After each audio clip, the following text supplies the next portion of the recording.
Meanwhile, major news today about the world's largest drug maker, Pfizer. The company agreed to pay $2.3 billion. That is the largest fine in history, and agreed to plead guilty to charges it illegally marketed some of its products, one in particular, for unapproved uses. Here's Lisa Stark.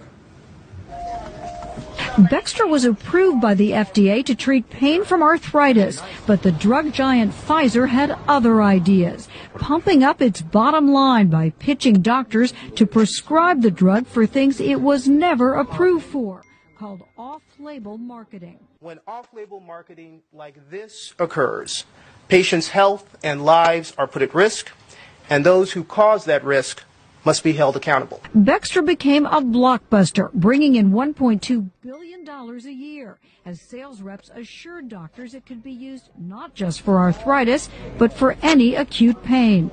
The main whistleblower, a former company sales rep, said in a statement, "At Pfizer, I was expected to increase profits at all costs, even when sales meant endangering lives. I couldn't do that."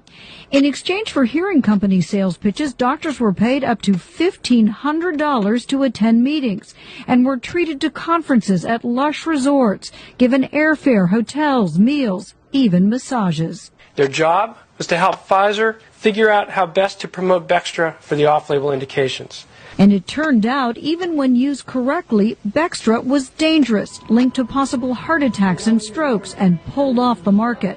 Although it's a record punishment, Pfizer has plenty of company. In the last 8 years, drug manufacturers have paid over $11 billion in penalties for everything from off-label promotions to overcharging Medicare for drugs. There's so much money to be made in selling pills to the American public and advertising and selling the latest, newest product that people get crazy, and they cut corners and they cheat and they get caught sometimes. And Pfizer will now be required to reveal every penny it spends pitching doctors. Some believe that should be required of all drug companies. Charlie? Lisa Stark.